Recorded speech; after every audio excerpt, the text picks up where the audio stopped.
دین اسلام سے بڑھ کر مزدور کا کوئی خیر خواہ نہیں ہے۔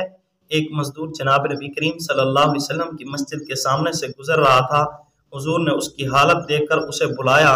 جب اس نے حضور سے سلام لیا تو حضور کو اس کے ہاتھوں کی گانٹھیں چبھی۔ حضور اکرم صلی اللہ علیہ وسلم نے اس کے ہاتھ کو بوسہ دیا اور حضور اکرم صلی اللہ علیہ وسلم نے مزدور کے ہاتھ کو چوما ہے اور جو فسادی ہاتھ ہے اس کو کٹوانے کا حکم دیا ہے۔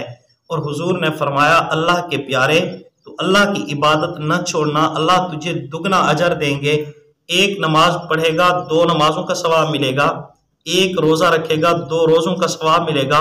اور لوگوں آت الاجیر اجرہ قبل ان یجف عرقہ، اس مزدور کا پسینہ خشک ہونے سے پہلے اس کی اجرت دے دیا کرو۔ جو مزدور کی اجرت کھائے گا کل قیامت والے دن میں اس کی شفاعت نہیں کروں گا۔ اور مزدور کو تسلی دی، مزدور تو برداشت کر لینا، میں تیری شفاعت کروں گا۔ اور بخاری شریف کے اندر 2227 حدیث نمبر ہے، اللہ رب العزت فرماتے ہیں جس نے انسانوں کو بیچ کر ان کا پیسہ کھایا اور جس نے مزدور کی مزدوری کھائی، کل قیامت والے دن میں ان کی طرف سے خود مدعی ہوں گا اور ان کی بخشش نہیں فرماؤں گا۔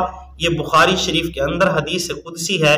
اللہ پاک سورۃ زخرف آیت نمبر 32 میں فرماتے ہیں نحن قسمنا بینہم معیشتہم فی الحیات الدنیا، کہ ہم نے یہ دنیاوی معیشت اسی لیے تقسیم کر رکھی ہے تاکہ ایک دوسرے سے خدمت لیتے رہیں، لیکن اس کا یہ مطلب نہیں کہ کوئی کسی کے اوپر ظلم کرتا رہے تو ظالم سے بدلہ نہ لیا جائے۔ اللہ پاک فرماتے ہیں کہ ظالم کو چھوڑوں گا نہیں۔ اور آج کل مزدور بڑے کٹھن کام کرتا ہے، مشکل کام کرتا ہے، سخت سے سخت کام کرتا ہے۔ افسوس اس بات پر ہے کہ اس کے اوپر کام کی وجہ سے رحمت برسنی چاہیے، حلال رزق تلاش کرتا ہے، لیکن رحمت کی بجائے وہ کام کر لیتا ہے بیچ میں جو لعنت کا سبب بنتے ہیں۔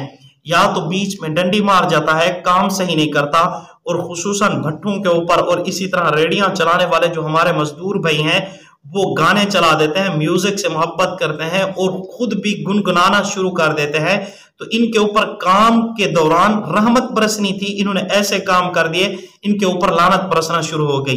اور حضور نے اس صاحب مزدور کو فرمایا کہ تو نماز نہ چھوڑنا، اللہ کی رحمت تیرے اوپر برستی رہے گی۔ تو آج ہمارے جو بھٹے والے مزدور ہیں، ریڑی والے مزدور ہیں اور اسی طرح گدھا ریڑی والے جو ہیں، یہ ان تمام کو دیکھنے میں یہی آیا ہے کہ یہ نمازیں نہیں پڑھتے۔ تو ان کو چاہیے کہ رب ذوالجلال کے سامنے ہاتھ اٹھائیں، ان کو چاہیے نمازیں پڑھیں۔ جو نمازیں نہیں پڑھتے اللہ تعالیٰ سے اعراض کرتے ہیں، منہ موڑ لیتے ہیں، تو اللہ پاک بھی سورۃ طٰہٰ میں فرماتے ہیں من اعرض عن ذکری فإن لہ معیشۃ ضنکا، جو میرے ذکر سے، نماز سے، قرآن سے، روزے سے، دینی کاموں سے منہ موڑ لیتا ہے، اللہ پاک فرماتے ہیں دنیا کے اندر اس کی معیشت کو، اس کے حالات کو تنگ کر دیتا ہوں۔ تو اسی لیے آج دیکھا ہے اگر کوئی محنت سے آگے بڑھ جاتا تو مزدوروں سے بڑھ کر کوئی امیر نہ ہوتا، لہٰذا امیر جتنے بھی ہیں یہ سارے کے سارے بھوکے مر جاتے، امیر کہیں دور نکل چکا ہوتا۔ تو محنت سے کچھ نہیں بنتا، رب ذوالجلال کو راضی کرنا پڑے گا۔ جو رب ذوالجلال کو راضی نہیں کرتا، اللہ پاک فرماتے ہیں معیشتہ ضنکا، اس کی معیشت کو میں تنگ کر دیتا ہوں۔